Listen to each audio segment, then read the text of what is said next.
Today is December 1st, Yeah. 2023, Yeah. and my name is Jasmine Moore. I'm the collections manager here at Mackin House with Coquitlam Heritage, and I'm sitting with Mike Ghuman Yeah. and Sukhi Ghuman, and we are going to learn a lot more about your family and your family history. So, first I'll start with you, Mike. Can Yeah. you tell me what your full name is? My name is Mike Ghuman. Mike Ghuman? Yeah. And Sukhi? My full name is Sukhi Ghuman, but I go by Sukhi Ghuman. And what's your birth date? My birthday? Yeah. August 13, 1952. Okay, cool. Yeah. And I'm November 29th, 1979. Oh, well, happy belated birthday. Thank you. So, when did your grandfather or great grandfather move to Canada? 1906. 1906? Yeah.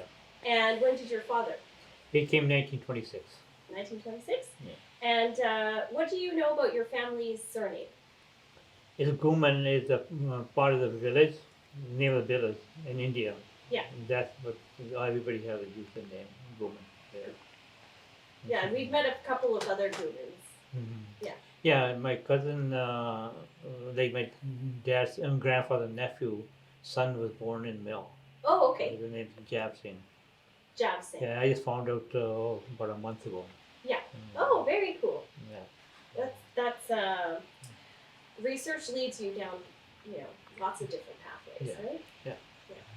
Yeah.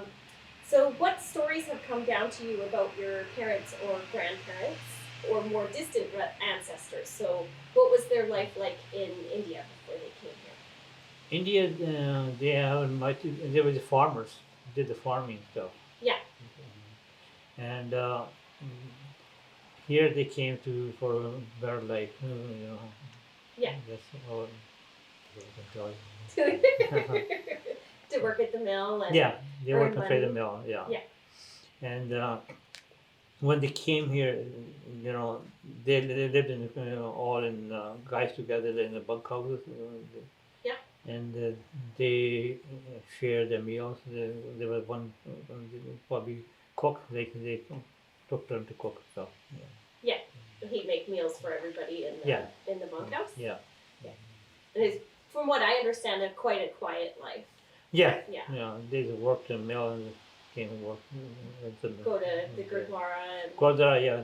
It was in the they were just when there was a main golden day of the celebration of the holiday. Yeah. They turned the mills off. The mill was shut down that day. Yeah. So they all went to Gurdwara and pray. Yeah. I heard when they moved the holy book from this Gurdwara to the one in New West, it took them over a week to do because they were having trouble. I guess I'm not sure about the process, but it apparently took quite a long time. Enough time that I think they were given time off to be able to do that, from what I read. And yeah, they were given time off. Anything come to do with Gurdwara, anything to do with like every week, if Salana Jormela, Guru's birthday stuff, their mill was all shut down that day. oh, They all okay. went to Gurdwara and pray. Yeah. And then Yeah. they get a holiday. Yeah. Are there any stories about famous or infamous relatives in your family that you might want to share? No. No, everybody's good. Everybody's good, yeah. What can you tell us about your grandfather, Daya Singh Ghuman? Well, he came here and he was part of the Sikhs helping each other out. Mm-hmm. She can explain better than I can. Or your great grandfather? Do you have Yeah. anything to add? Well, the pronunciation is Daya Singh Ghuman. Daya Singh Ghuman. And Daya Singh Ghuman came to Canada on April 4th on 1906 from the village Ghuman. So Ghuman is pronounced Ghuman in Punjab. And it's located in Ludhiana in Punjab in northern India. Mm-hmm. And as my Uncle Mike mentioned, it's a farming community. And there were just 300 to 400 small families that lived in the village. Yeah. And yeah, they came to Canada to try to strive for a better life. You know, they knew there was going to be challenges, but they knew as laborers they could make money and send back funds to their families. And so Dayasin Ghuman, you know, he was a Sikh pioneer, and he strived to bring his family over. My grandpa, Ratan Singh Ghuman, came when he was about 13 years 13, old. yeah. Because back then the wives couldn't come to Canada. So they would travel back and forth, visit their families, and it wasn't until, you know, the 1950s that they could bring their wives. So before that, they were just bringing their sons. So Dayasin Ghuman brought, he had 3 sons, Yeah, and 2 of the 3 sons came to Canada, with Ratan Singh Ghuman being one of them. Good. um, what work did he do while he was at Fraser Mills? He did labor work. Labor work? Yeah, labor work. And did he share any stories with you of his time working there? No. No? Well, I think like he did. We know that he lived like in the bunkers with a group of other Sikh men. Yeah. They lived in a community. They had their meals together. They prepared their meals together. They did their grocery shopping. They created lists together so that they could make food from home. Which was great because, you know, usually it was their wives or their mothers that were cooking. So when they came to Canada, they had to learn to cook for themselves if they wanted to eat roti and dal and sabjis. And they also, you know, their faith was really important to them. So many of them came to Canada as baptized Sikhs, and they wanted to continue to practice their culture and their religion and pray. So they had the opportunity of creating a small gurdwara at Millside as well, which allowed them to come together. And when their families were visiting, they could also come to the gurdwara and pray together. And I heard it was one of the only places where cremations were permitted. They told us they did it in the mill. The site, there was site, they did it, yeah, they did the convention there. Yeah. But they, like from the surrounding area, if somebody passed away, they were able to come to the mill to be cremated, which... Yeah. They collected the woods. The mill had some problematic policies, but I think that's, you know, encouraging right, in a small way. Yes, especially because in our religion we cremate. Yeah.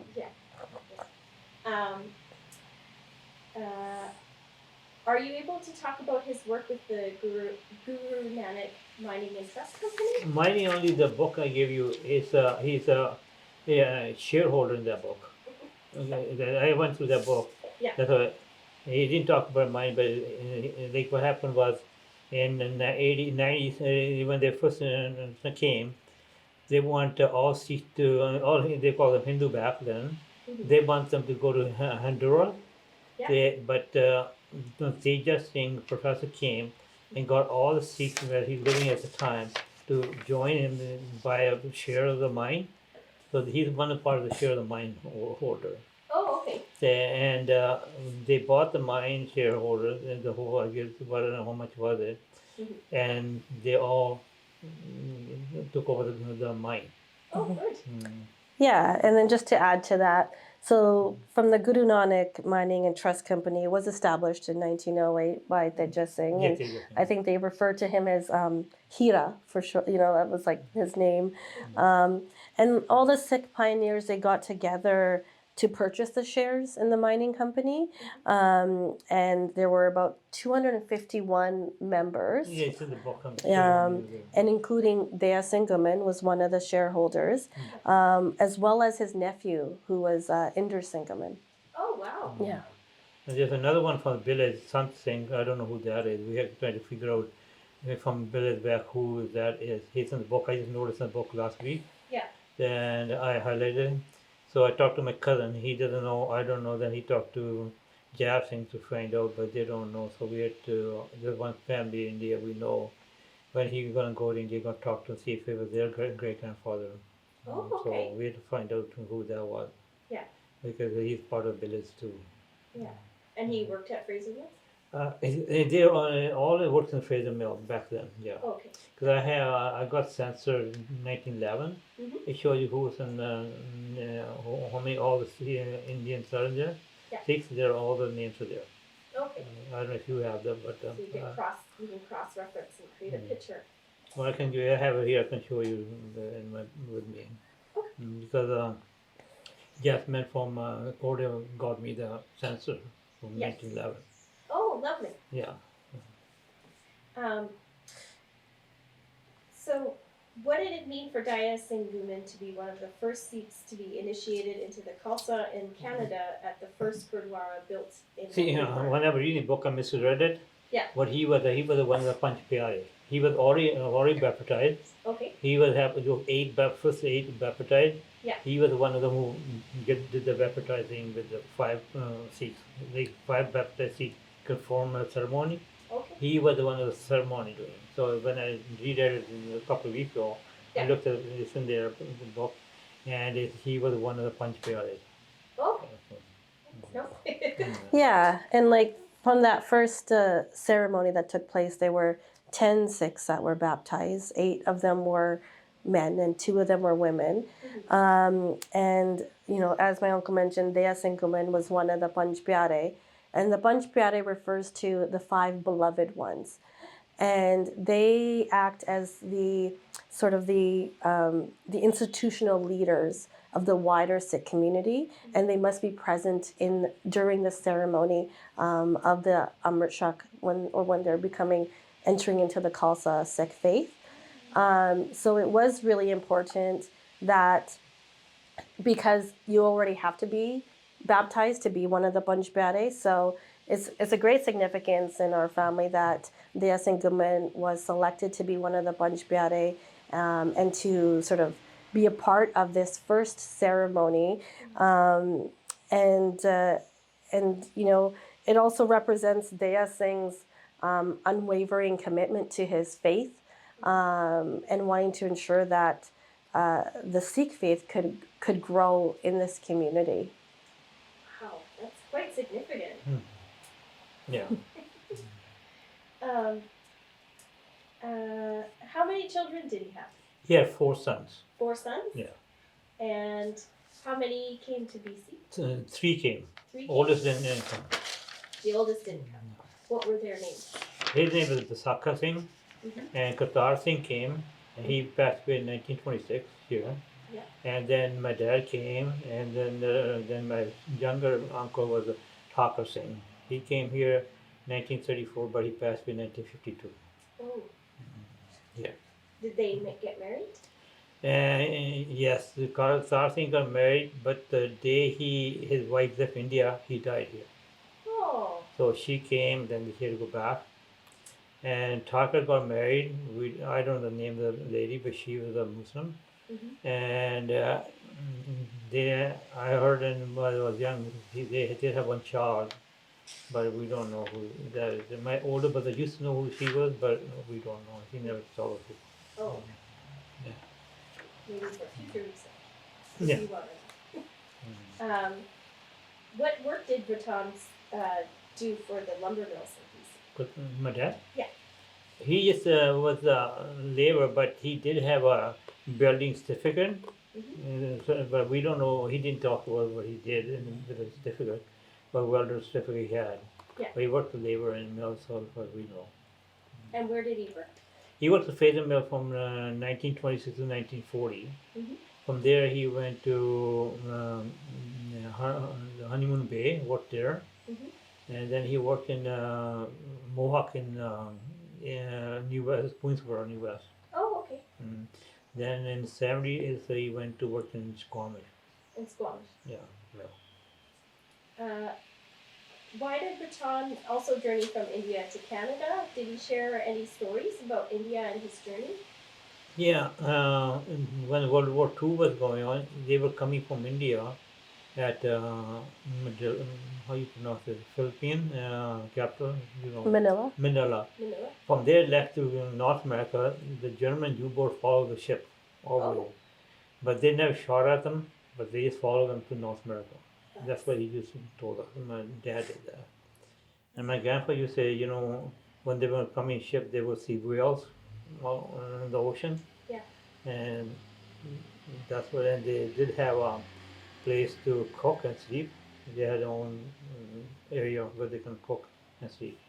Mhm. Yeah, and Ratan Singh Ghuman, my grandpa, he came to Canada in 1926 Yeah. via the Canadian Pacific Steamship. Yeah. And from there they were making the journey from Hong Kong to Vancouver, like that first one, and it was about a 3-month journey, so it was a long journey. Ratan Singh Ghuman also went to school in Coquitlam. He received a welding certificate, Yeah. and then worked in the Fraser Mills as a teenager, and then later went on to like Honeymoon Bay and the Cowichan Lake area, and then afterwards he worked at the Mohawk Mill in Yeah. Queensboro. And then Ratan Singh Ghuman married my grandma, Gurnam Kaur Sohi, in India in 1931. So he would go. I think he would go back to India, Yeah. and because it was such a long journey, they would stay for a year or 2 years Yeah. and then come back.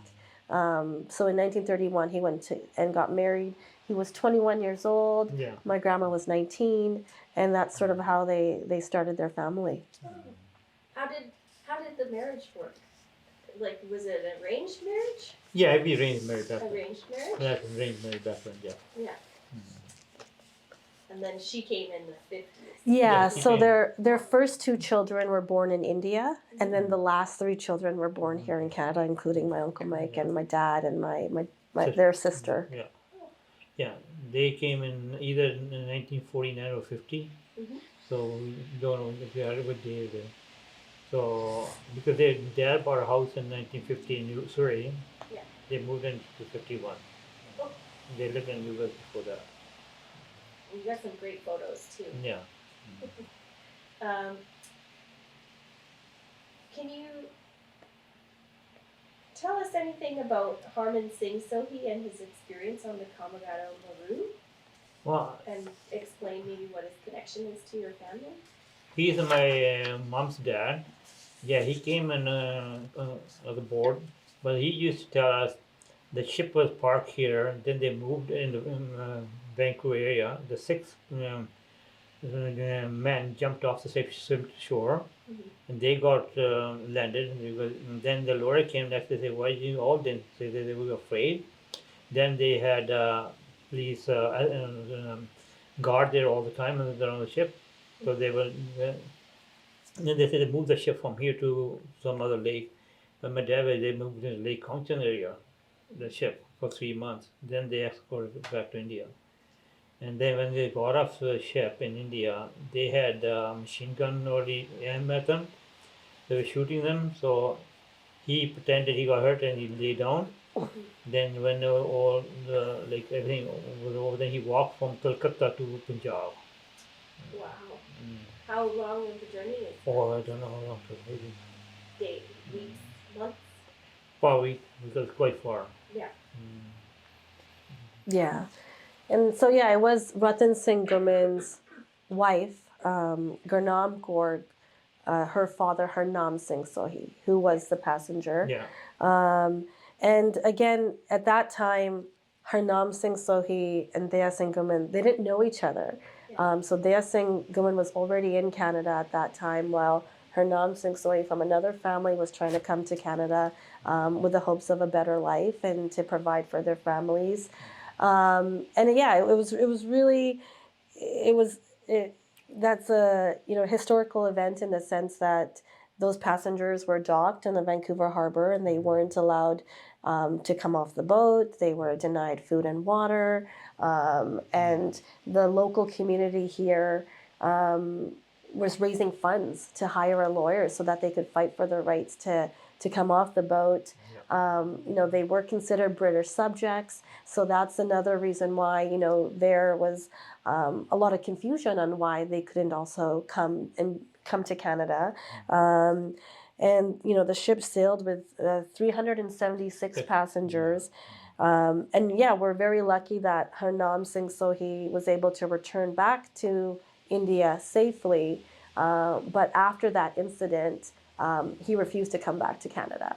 So he, he went back and he stayed there. But he still realized that, he did still want his family to be able to come here with the hopes of a better life. And that's how he was able to sort of secure a marriage between his daughter and someone who was already linked to Canada. And then, so it was through my grandma that she was then able to bring her brothers over many years later. Oh, that's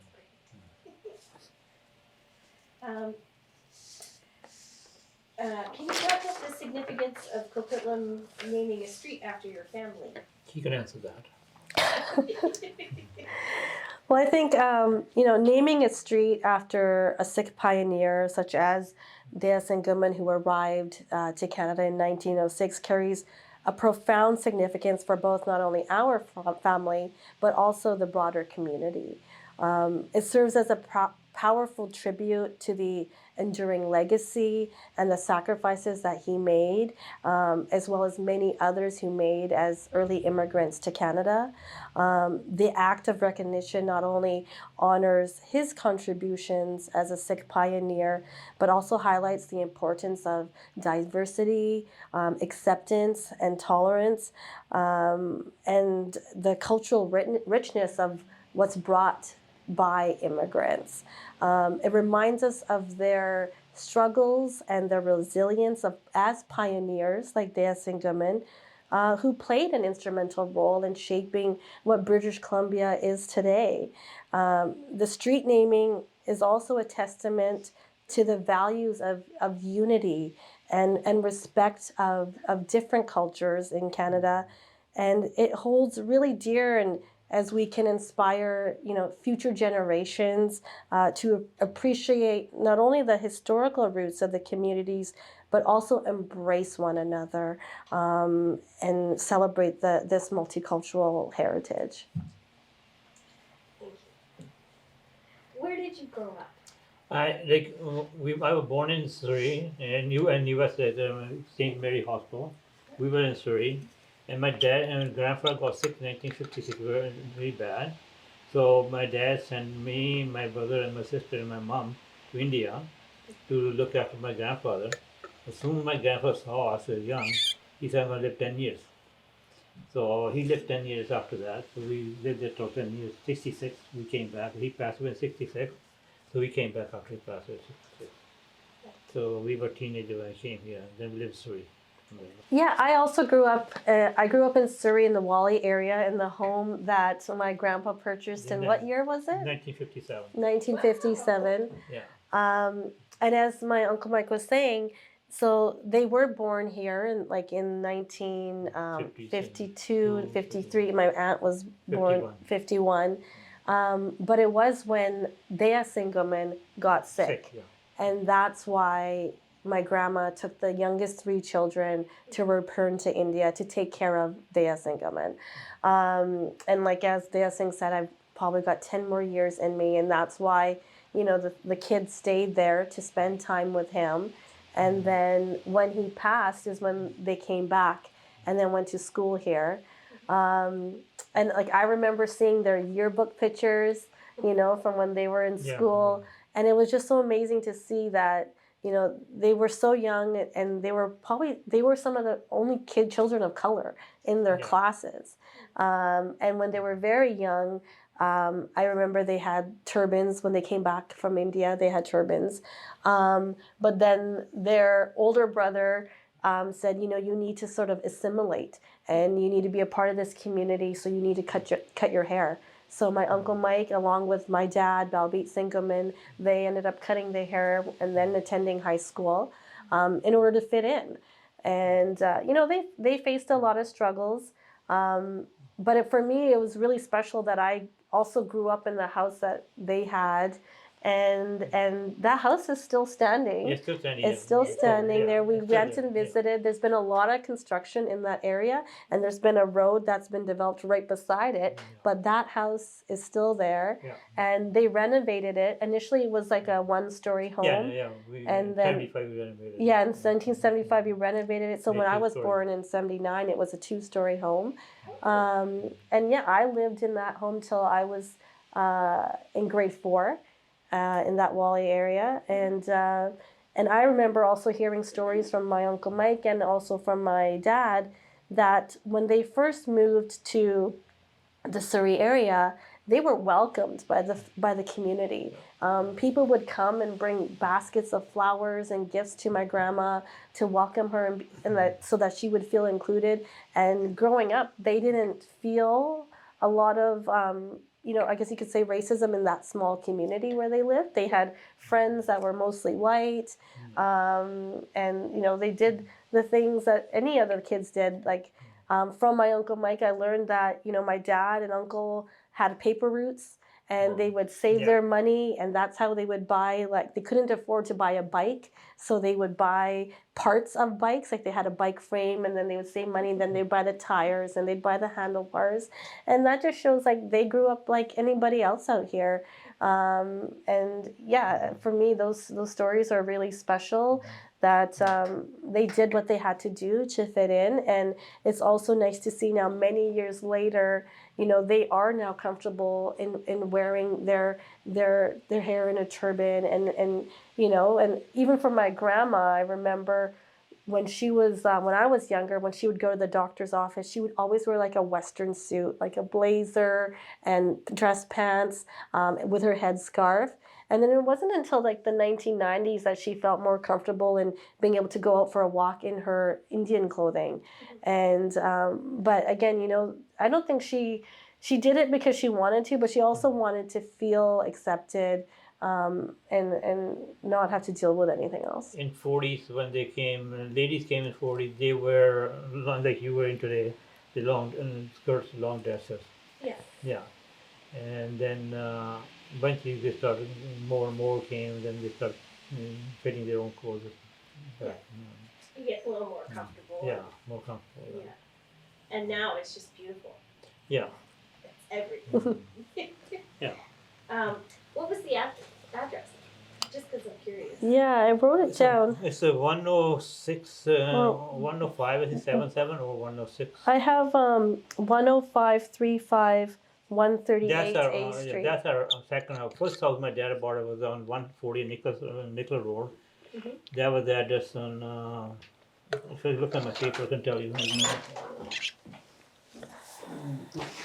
Papers here. Show you the address on one of the papers.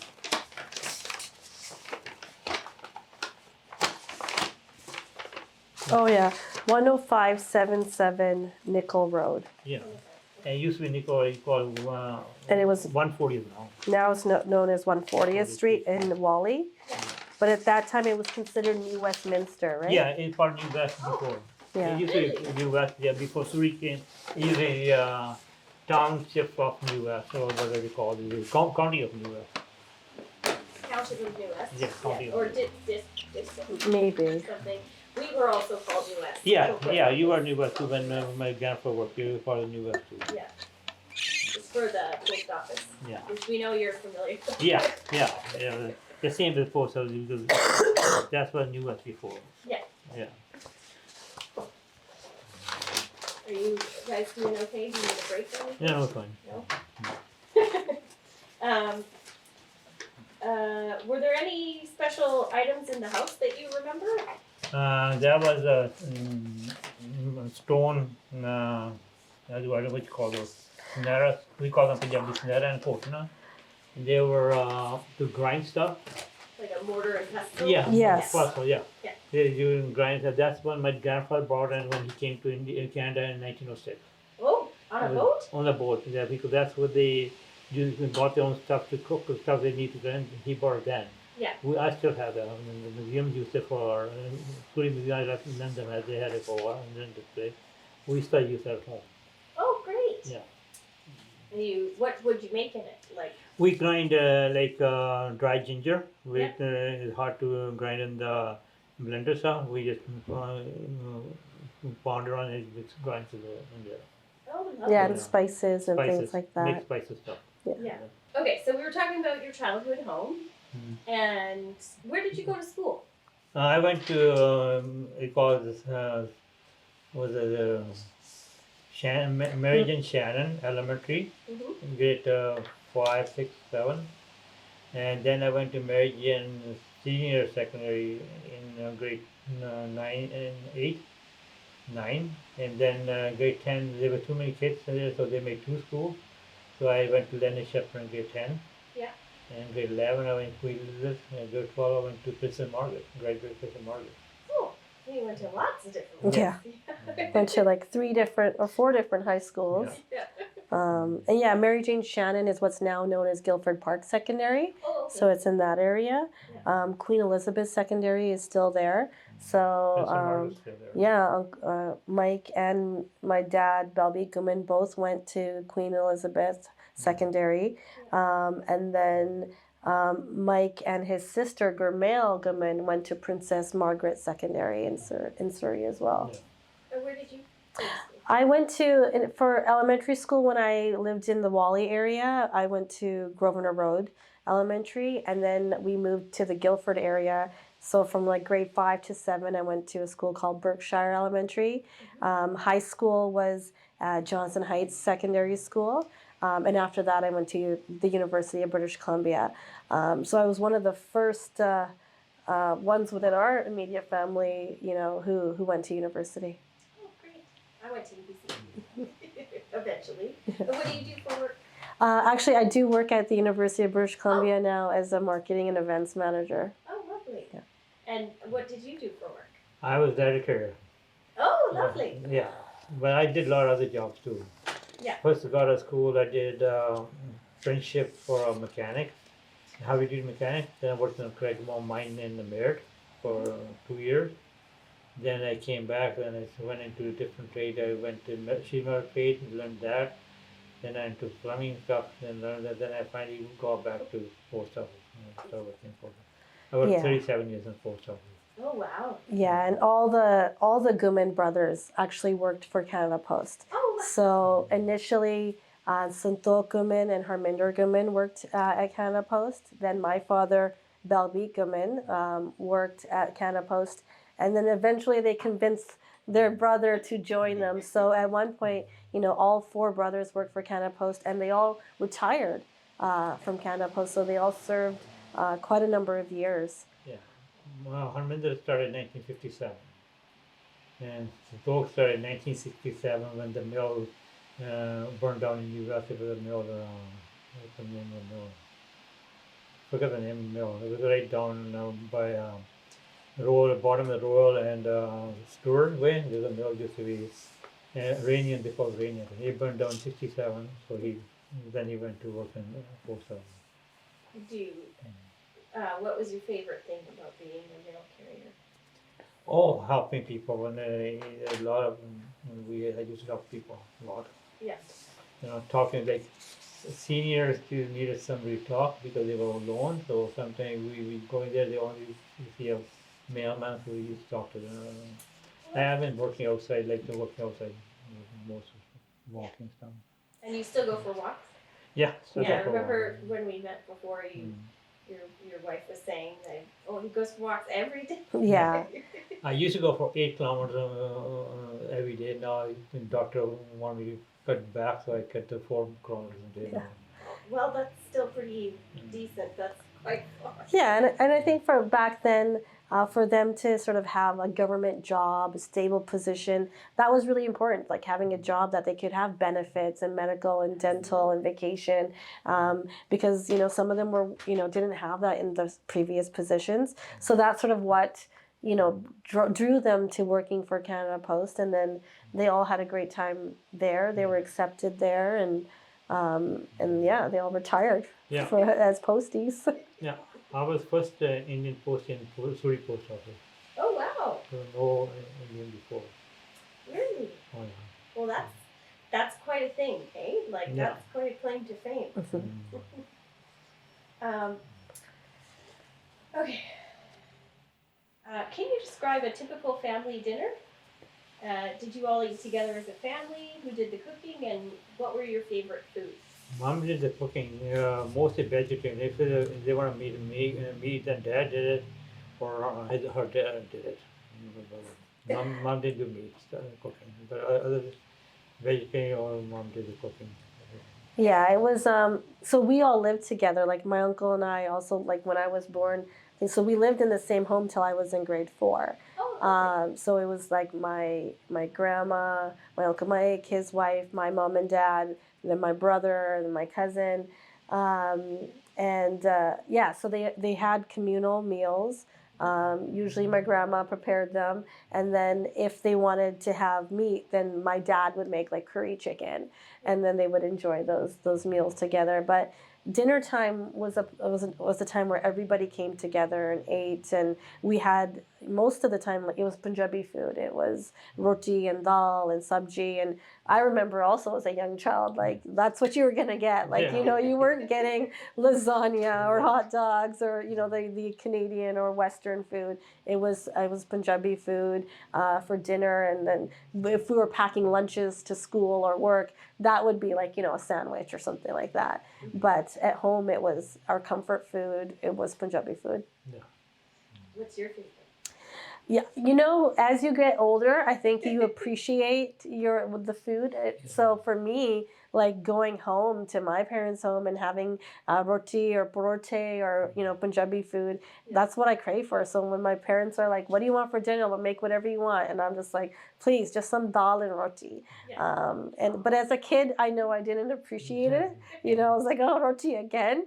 But I think as you get older, you realize like how much it means to you, and also how healthy it was for you too. Yeah, absolutely. Yeah. So delicious. Have any recipes been passed down to you from your family members? Roti, we all know all the same ingredient how to make the stuff, sabji and all.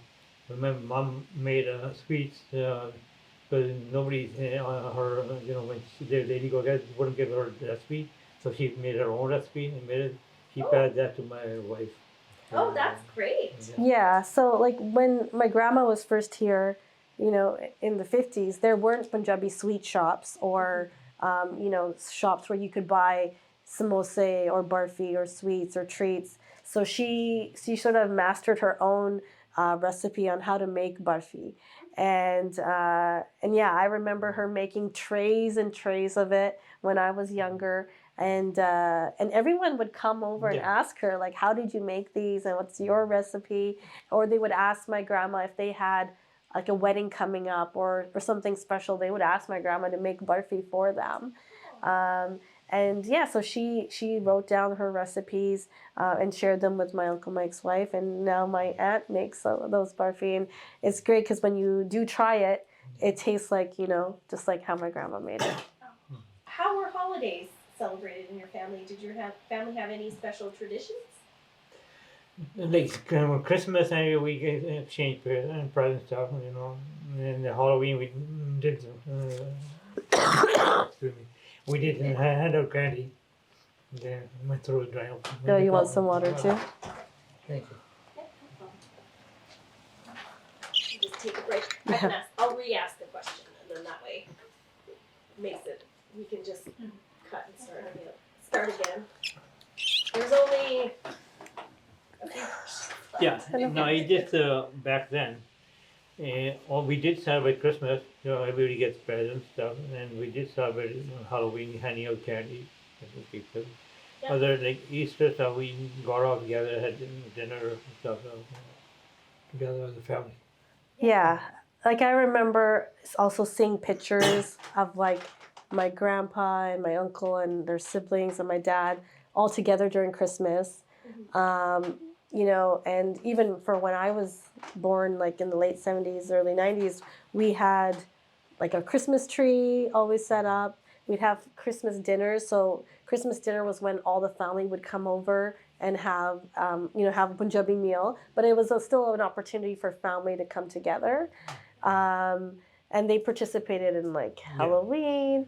But mostly, like for our home, my grandma had opened up our home to all the immigrants that were coming like early on. So there was a lot of people who were, you know, immigrating in the 60s and the 70s that didn't know or didn't have family out here.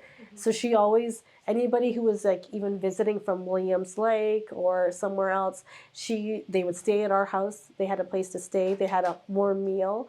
So she was always very welcoming, and I think that's one thing that we take back from my grandma and my uncle Mike's mom and my dad's mom is that she always had that sense of being able to give back to those who need, and it was like a selfless service. And so she always wanted to ensure that people felt included. She also was an advocate for women's rights. So, my grandpa treated his wife as an equal. They treated my aunt, my uncle Mike's sister, my dad's sister, as an equal. They made sure she was educated, and she had an equal voice. Sometimes I think she kind of bossed her brothers around, And then even growing up, like with myself, my uncle Mike also has a daughter. Like they too wanted to ensure that their daughters, feel like they have a voice and that they can make decisions in their own lives. And I think it all kind of stems down from my grandma. What did your family enjoy doing together? Did you go on road trips? Did you go to the movies, anything like that? We just went. You go to the Gurdwara? Which Gurdwara? Yeah, no, we went to Gurdwara all together. Which one we did used you to go go to to? the New West Gurdwara. The newest one? Yeah, back then, like in the 60s, 70s, we went to, like, there were 5 Gurdwaras in around like, one was there, one in the US, one in Vancouver, and one in Victoria. We used to, each one weekend we went to one Gurdwara, the next weekend we all to the other Gurdwara. All the community went to same Gurdwara. We all went to different same because there was not that many Sikhs here. Yeah. So we filled one church, one Gurdwara at a time. So one weekend we were there in US Gurdwara, next week we were in Vancouver, then we went to Ashford, then before we went to Victoria Gurdwara. We went all each different Gurdwara, all 3 went there. So we knew, everybody knew each other back then. So are there any special heirlooms, photos, or other memorabilia that have been passed down in your family? No, those pictures, just I have old picture from there, that's from my dad giving them, Yeah. The picture, you've seen those. I have negative, black and white negative, a lot of them. Oh yes, you were talking about that. Yeah. I don't know, I haven't walked in there, I haven't gone to any place. So I don't know who's in there, who's not in there, because I just a whole bunch of negative I have. Yeah. And you also have like my grandpa's voyage tickets. Yeah. So there's things like Well, that that you also have. Yeah, I think you already had those copies of that before. Yeah, I scanned them. Yeah, you Yeah. scanned them, yeah. Yeah, that was passed on from my dad too. Yeah. Yeah, I gotta say, very cool to see. This is very valuable. You keep that. I have those here. Yeah. Yeah, you already, when we first started, I gave you all that stuff before, so you scanned them already. Yeah. Very rare too, because that kind of stuff usually gets thrown out, right? Mm-hmm. Like I don't need this. Yeah. Yeah. Unless you're people like me, and I keep way too many. What kind of games did you play growing up? Well, we play soccer. I play soccer, and we play in Punjabi they call it gulli danda. They're a piece of wood, and then you have one long one. You hit that we play in India that. Yeah. And here we play soccer, and we bike ride all over the neighborhood. You see that stuff. And baseball. Sometimes we play baseball too. Oh, fun. And were you in any sports or what was it like in Surrey when you grew up? It was it grew. It definitely grew from like the 80s to the 90s. There was a huge jump. Yeah. I think when I went to elementary school, there were some South Asians, but not that many. Mm-hmm. But as I went into high school, there was like a lot more. Yeah. What was your favorite thing to do for fun? We'll go bike riding. Bike riding? Yeah. Bike riding, climbing trees, stuff. Yeah. I think it was like back then our family was, they were just trying to make ends meet. So working was really important. So at sometimes, obviously my grandpa worked, and then my grandma worked in the farm for some time as well. Yeah. And then once the kids were old enough to work, then they started working too, like even as things like a paper route. So everybody was sort of pooling their money in to contribute to the family. And anything special that, the kids wanted, they bought themselves. So whether it was a bike or when they got older and they bought their own vehicles, like that was something that they worked hard on their own and saved money to purchase themselves. But there was no wastage, No. It was also just making sure that they were saving money, being able to purchase a home. Back then that wasn't also very easy for an immigrant family to do, but that they knew that that's something that they wanted to do and allow other people to have a place to stay. And it's just life was different then from what I hear. Yeah. No, my dad used to say to us all the time, when you're working, make sure you save 50% of a check. Oh, Spend only 50%. wow. So from that, that's what I took away. I used to always keep half of my check in the bank, and I have to pay my bills. Yeah, that's very smart. Yeah, that's my dad always said. Keep, because he went through the depression stuff, in 30 stuff. He's seen all that stuff. Yeah. Yeah. Yeah. So. And that's when they had the strike at the mill too, Yeah. in 31. Mhm. Yeah. Yeah, that's when he went to India. He went to India that time, but 30s, depression time, he's seen it, and 39 stuff. Yeah. So he used to say, just spend your only half a million, Chuck. Yeah. I wish I could do that. What was your first car? Just because I'm curious. First car I bought was first my motorcycle. I bought a motorcycle first. I worked on the farm for 6 weeks to get a motorcycle. I got a motorcycle. Then I kept it for about a year. Then my mom was getting upset because I had to sell it. So I traded in for a car. It was Boss. What the car? It was an old car. I just trade with. I went to used car dot, traded it. It was a EVOYM, invoice, something English car was English car, standard. I never drove standard before. The first time. So I got it from the parking lot, started driving standard. By then got home, I got used to driving. You learn fast, right? Yeah, learn fast, yeah. What was your first car? I think whatever my dad passed down. So for me, it was like a Toyota Celica, that I learned to drive standard on. And but yeah, I think Uncle Mike, he's being humble. He was kind of considered the black sheep of the family when, he was like, he had the long hair. He was like the hippie haircut, had the motorcycle. He was the last one to get married, even though he wasn't the youngest sibling. So he went and got married when I was born, so, finally, he was ready to take that step. I was in Hong Kong when she born, so I even called home, she's born. Traveling. So you're a rebel. Yeah. He would have reconsidered one, I think so. Especially if you see his pictures too from that age. He had the long hair, the sideburns. It's very much the era too. Yeah. He used to be called hippie or yeah. Back then. You're a hippie? Well, used to part of it. Yeah. And then we were hippies in the 70s. Mm-hmm. And then when did you start wearing your turban again? What year? That was after I retired. After 2017. 2017? 2016. Have you been growing your hair the whole time? My hair been always long, over my shoulders. That wasn't a problem. Yeah. Yeah. But here I stopped cutting in, I think, the 90s. In the 90s? Yeah, I had long hair in the 90s. Well, we're talking about fads. So, do you remember any fads from your youth? Popular hairstyles or clothes? Yeah, there was bell bottom. We were used to wear bell bottom stuff and long hair. Yeah. Yeah. The leather jackets. Yeah.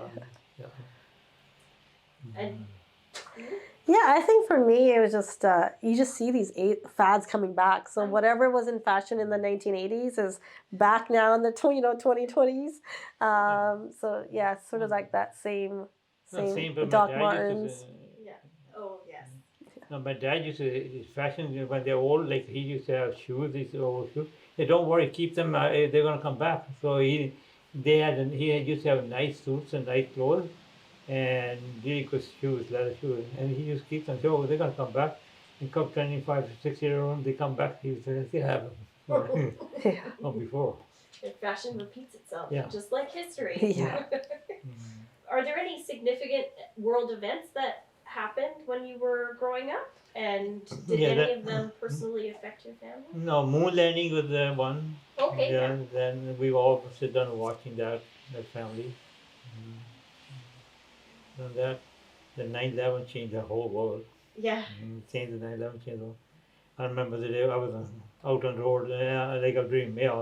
All of a sudden, no plane in the sky, nothing in the sky.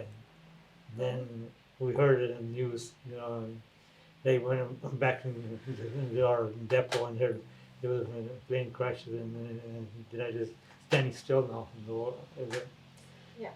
we didn't see no plane in the sky on that day. Yeah. Yeah. And then like in 1971, Baba Mia Singh Ji, which was like a high priest from India, he came to the Lower Mainland. So that was a significant part when all our family started going to the temple regularly. They were going every weekend before on the Sundays, but then when Baba Ji Mia Singh was in town, they would almost go every single day.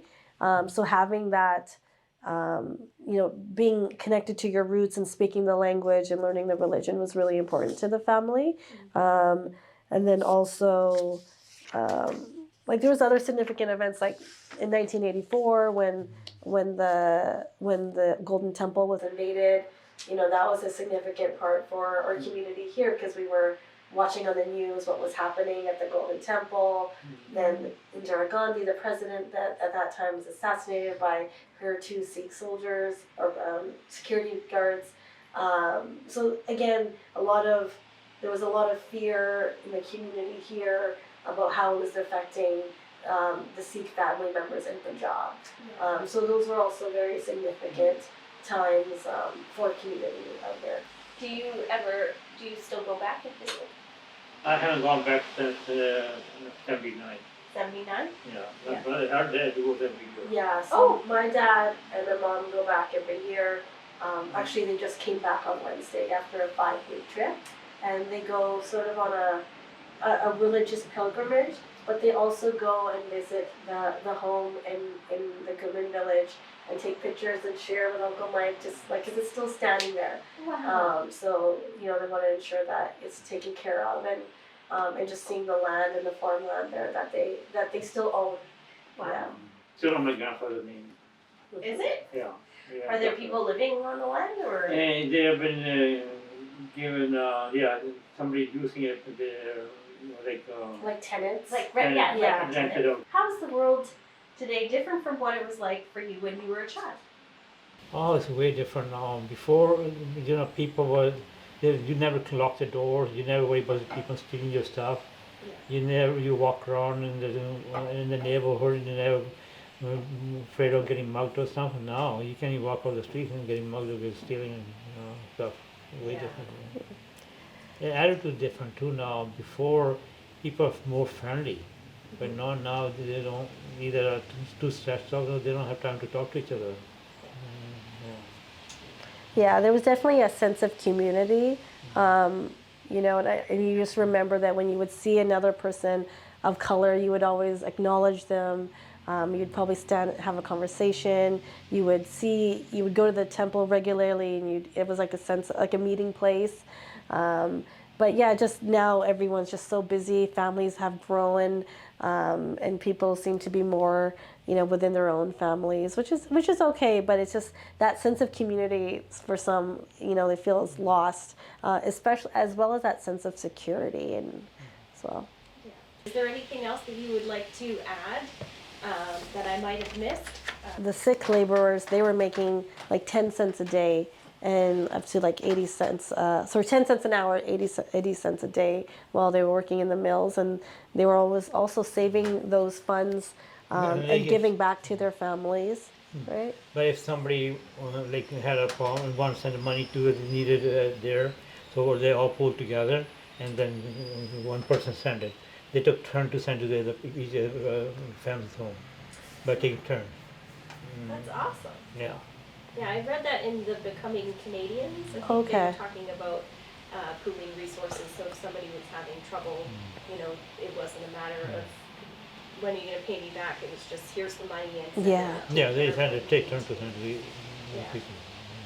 I'm curious, Did did your dad or your grandfather ever speak about Miwa thing?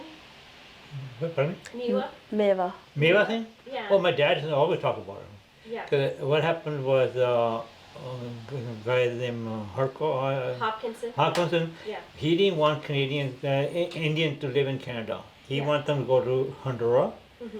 What happened was in Sikhs, there was 5 Sikhs gone to Honduras to check, like through Gurdwara. They sent 5 Sikhs to go investigate in Honduras. When they went there, the people there said, "Don't come here. We have too many diseases, too many stuff." So the 5 Sikhs came back to Gurdwara and said, "No, we're not going. That's what we heard there. That's what it is not." So Yeah. turned it down. The Harkam, I forget his name. Hopkins? Hopkins. Hopkinson. Hopkins. Then he hired 2 Indians to shoot do the in Gurdwara, Second Avenue Gurdwara. Mhm. They were shooting there, and the priest was on the ground side doing prayer. He hired somebody to kill him, Yeah. and he shot him. This guy shot him in the Gurdwara. What happened then? The case went to court.